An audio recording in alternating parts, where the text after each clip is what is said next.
चुनावी बिगुल बज चुका है। लोकसभा चुनाव की पूरी तैयारी जहां निर्वाचन आयोग ने कर ली है, वहीं राजनीतिक दल भी पूरी तरह से तैयार है। कांग्रेस और भारतीय जनता पार्टी ने अपने उम्मीदवार घोषित कर दिए हैं। भारतीय जनता पार्टी ने यहां से 2 बार के सांसद रहे सुधीर गुप्ता को उम्मीदवार बनाया है। वहीं कांग्रेस ने 4 बार के नागदा खाचरों से विधायक रहे दिलीप सिंह गुर्जर को उम्मीदवार बनाया है। तो आज हम बस वाला वोटर के इस खास कार्यक्रम में चर्चा करेंगे मंदसौर संसदीय क्षेत्र की, जहां पर 13 मई को मतदान होना है। उसके पहले यहां पर कई नेताओं के दौरे होंगे। मतदाताओं का अपना एक मन है कि उनके जो 2 बार के सांसद रहे उनकी उम्मीदों पर खरा उतरे या नहीं, और वहीं कांग्रेस ने जो नया उम्मीदवार मैदान में उतारा है उससे वो किस प्रकार की उम्मीद रखते हैं।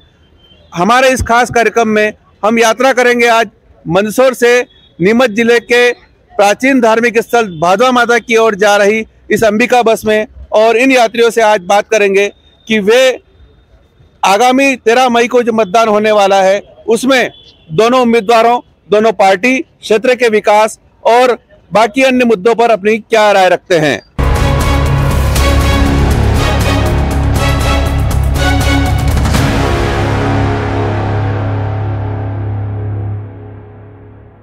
बस वाला वोटर के इस खास कार्यक्रम में हम शुरू करते हैं। इस बस के चालक ये बस शुरू करे उसके पहले ही बस यहाँ पर बस स्टैंड पर खड़ी है, और दिनेश जी से बात करते हैं। दिनेश जी, जैसे आप बस चला रहे हैं वैसे ही जो जनप्रतिनिधि सांसद चुने जाते हैं वो लोकसभा क्षेत्र चलाते हैं, तो क्या उम्मीद रखते हैं उनसे, किस तरह का सांसद होना चाहिए? तो ये होनी चाहिए, हमारे एरिया का विकास होना चाहिए, गाँव का विकास होना चाहिए, हर तरह से आदमी सुरक्षित होना चाहिए, ये विकास चाहिए। बस का सफर शुरू हो चुका है और हम शुरुआत करते हैं किसान से। 13 मई को मतदान होंगे, जो सांसद चुने जाएंगे उनसे किस तरह की उम्मीद रखते हैं आप?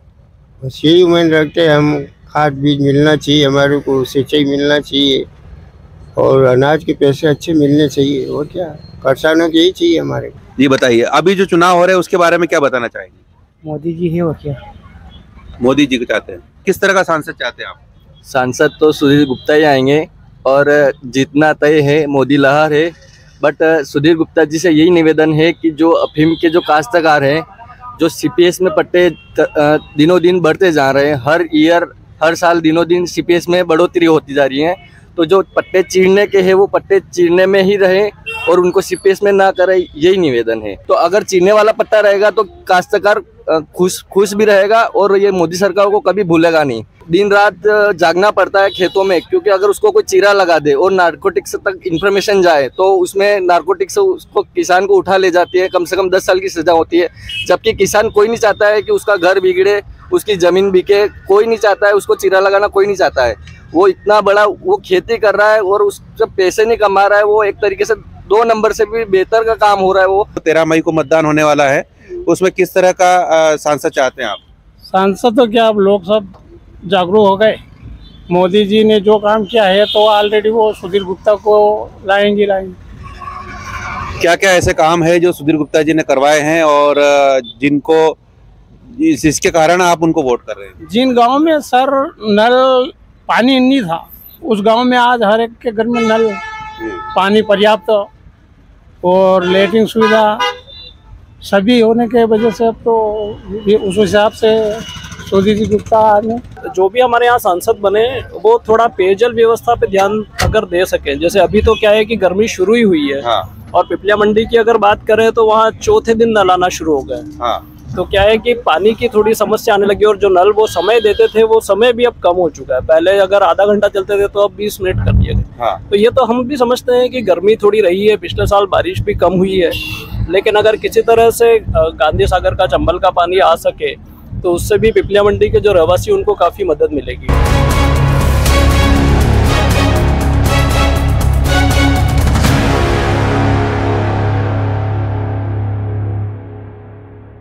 हमारा खास कार्यक्रम बस वाला वोटर में हम फिर बात करते हैं यात्रियों से, और ये यात्री इस मंदसौर संसदीय क्षेत्र के हैं और ये बस जो है मंदसौर वाले रूट पर चल रही है। इनसे बात करते हैं कि लोकसभा के इस क्षेत्र में ऐसे कौन से मुद्दे हैं जिनसे वो इत्तेफाक रखते हैं, और यहाँ के जो उम्मीदवार है भाजपा के सुधीर गुप्ता, कांग्रेस के जो गुर्जर साहब हैं, उनको वो कितना जानते हैं। आप ये बताइए कि जो आगामी 13 मई को चुनाव होने वाले हैं, उसमें क्या आप जो उम्मीदवार हैं उनसे क्या अपेक्षा रखते हैं? जो भारतीय जनता पार्टी कांग्रेस उम्मीदवार खड़े हुए उनसे किस तरह की सरकार आप चाहते हैं?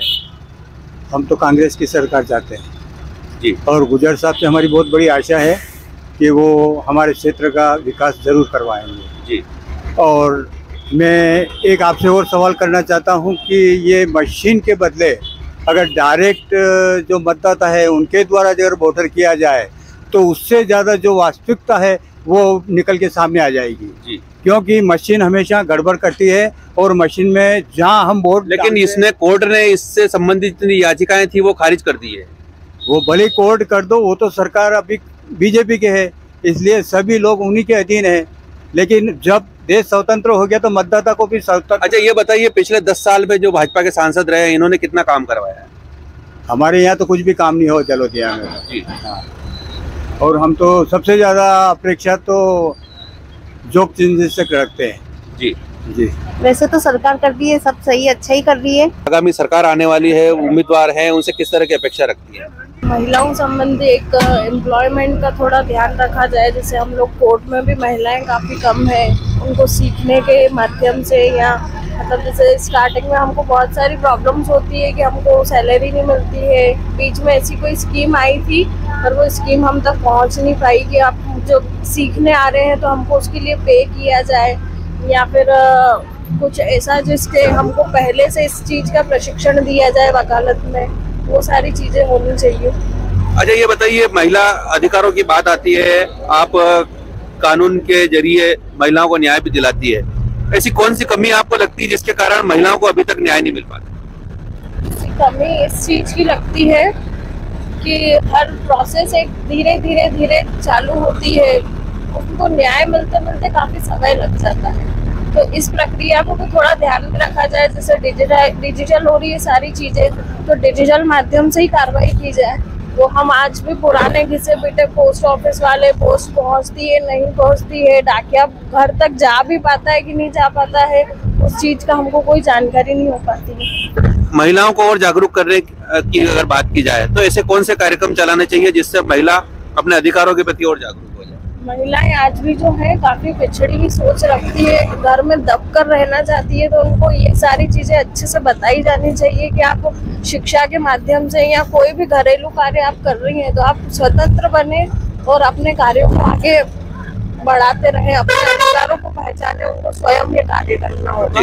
अब आपसे बात करते हैं, आप यहाँ पिछले 10 साल से भारतीय जनता पार्टी के सांसद है, उनको आप कितना जानते हैं, कितना उन्होंने विकास यहाँ पर करवाया है और किस चीज की आपको कमी यहाँ पर लगती है? देखिएगा, विकास सिर्फ कागजों में है, धरातल पर कुछ भी नहीं है और लंबे समय से यहाँ पर काफ़ी समस्या हैं। कई पिपलिया मंडी जो रेलवे को सबसे ज़्यादा राजस्व देता है, लेकिन दुर्भाग्य की बात है कि यहाँ पर ट्रेनों के स्टॉपेज नहीं है।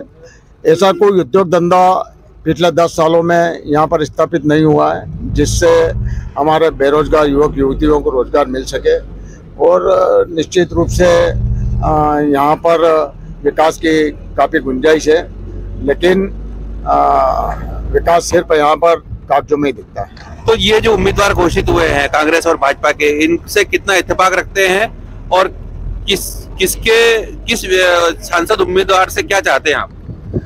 देखिएगा, निश्चित रूप से कांग्रेस ने हमेशा किसान गरीब मजदूर की बात करी है, युवाओं की बात करी है, बेरोजगारों की बात करी है, तो निश्चित रूप से ऐसे में दिलीप सिंह जी गुर्जर जो 4 बार के विधायक हैं, खाचरोद के, नागदा के, उनसे क्षेत्र के लोगों को काफ़ी उम्मीद है, किसानों को काफ़ी उम्मीद है कि निश्चित रूप से वो इस क्षेत्र में विकास की एक नई इबारत लिखेंगे और किसान गरीब मजदूर सब व्यापारी सब जो है अगर वो सांसद बनते हैं तो निश्चित रूप से सब खुशहाल होंगे।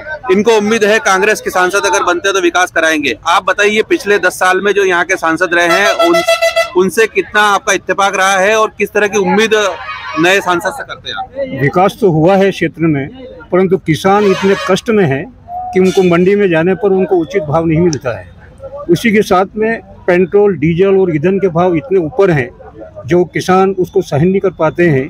गवर्नमेंट की जो ये नीति है, निःशुल्क ये बांटने वाली नीति, इससे लेबर इतनी बढ़ चुकी है कि किसान 500 रुपये और 450 रुपये में एक मजदूर अपने खेत के अंदर बुलाता है। किसान को जो वाजिब जो भाव मिलना चाहिए, जो गवर्नमेंट की जो रेट है फिक्स है, जैसे 2700 रुपये इन्होंने चुनाव के अंदर घोषणा करी थी कि हम गेहूँ 2700 रुपये में खरीदेंगे, वो 150 रुपये उसका भाव देंगे हम, परंतु ये 2200 रुपये करके ने 2400 रुपये में ये गेहूँ खरीद रहे हैं। यदि ये इस प्रकार की बोली यदि मंडी में 1 रुपये अधिक लगा करके यदि बोली लगती है तो किसान को अच्छा उचित लाभ मिल सकता है। आपने एक बहुत बड़ी बात कही है कि मुफ्त की योजनाएं बंद होना चाहिए, लेकिन कई ऐसे जरूरतमंद है जिनको आज भी सरकार की जरूरत है, ऐसे में क्या कहेंगे आप? ऐसा है साहब कि जिसको जरूरतमंद है उसी को ही देना चाहिए। हाँ। बाकी हर सभी को नहीं देना चाहिए, और यदि देते हैं तो किसान काफी कष्ट में हैं। आप किसानों के यदि जाकर के खेत के ऊपर जाकर किसान से पूछेंगे तो किसान कहेगा कि 450 रुपये में एक लेबर मेरे यहाँ आई है, जो 10 बजे आती है और 5 बजे वापस घर पे चली जाती है। किसानों को जो मजदूर चाहिए वो काफी महंगा हो गया है, और किसान यही चाहता है कि उसको मजदूर जो चाहिए वो कम रेट में मिले, फसलों का दाम अच्छा मिले, खाद बीज समय पे मिले। आप बताइए किस तरह की उम्मीद आप रखते हैं जो 13 मई को चुनाव होने वाला है, क्या क्षेत्र में विकास चाहते हैं आप? अभी तक जो सांसद जी है 10 साल से सुधीर जी गुप्ता, उनने कोई विकास नहीं किया जिले के अंदर। केवल टैंकर दिए नगर, वो भी कमीशन पे सब लोगों को, नगर ग्राम पंचायतों में कोई विकास नहीं किया। नए आदमी को मौका मिलेगा, कुछ नया होगा और नया विकास होगा तो इस जिले के। नए आदमी को मौका मिलना चाहिए, नया विकास होना चाहिए। आप युवती हैं और वोट करने जा रही हैं, किस तरह के महिला अधिकारों के लिए, महिलाओं के लिए किस तरह की सरकार आप चाहती है? यहाँ जो उम्मीदवार खड़े हुए दोनों पार्टियों के, किस तरह का आप चाहती हैं कि क्या महिलाओं के लिए क्या करे हो?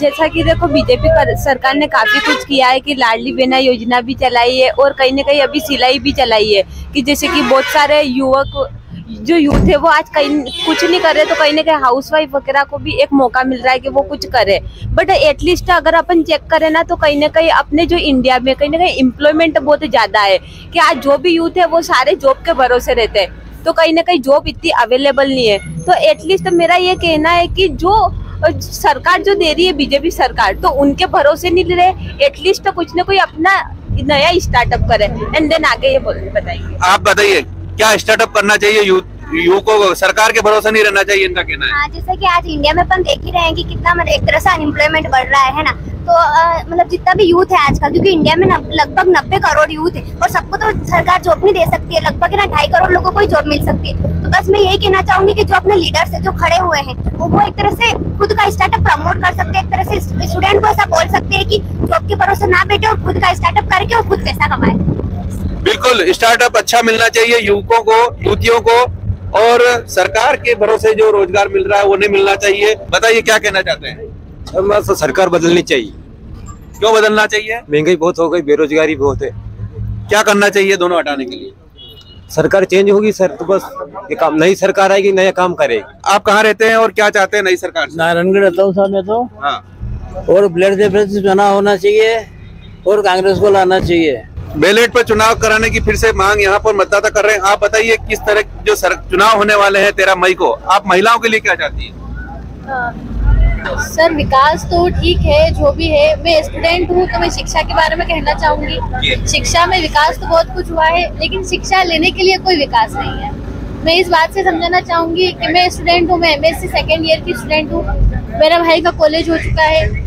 आप संसद की बात कर रहे थे, हमारे सांसद सुधीर गुप्ता जी, हमने उनसे अपील की थी कि हम लेबर हैं, मजदूर वर्ग से आते हैं, तो हमें स्कॉलरशिप प्रदान की जाए, लेकिन उसके लिए कुछ नहीं हो पाया। हमने उप मुख्यमंत्री देवड़ा जी से कहा तो भी कुछ नहीं हो पाया। तो सर मैं बस इतना कहना चाहती हूँ कि अगर हम मजदूर हैं तो हमें शिक्षा का हक नहीं है क्या? हमें भी रिजर्वेशन दिया जाए, हमें भी अगर हमारा बजट इतना नहीं है तो हमें बजट प्रदान किया जाए, हमें स्कॉलरशिप दी जाए। मेरा भाई इंटेलिजेंसी में इतना आगे है, लेकिन फिर भी हम उसको नहीं आगे पढ़ा पाए क्योंकि हमारे पास इतना बजट नहीं था। क्योंकि हमें मालूम है कि UPSC अब सबसे बड़ी और सबसे महंगी एग्जाम है, तो उसके लिए हमें कुछ तो दिया जाए ना। सरकार से बस इतनी अपील। बिल्कुल सही कहा आपने, शिक्षा के लिए सरकार और बजट जारी करे, खास तौर से उन लोगों के लिए जो पैसे के अभाव में पढ़ाई नहीं कर पाते हैं।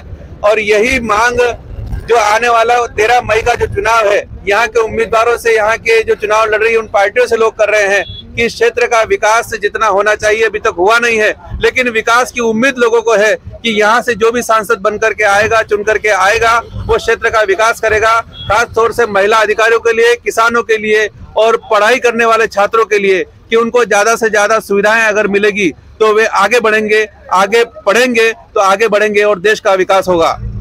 नरेंद्र धनोतिया, न्यूज़ 18, मंदसौर।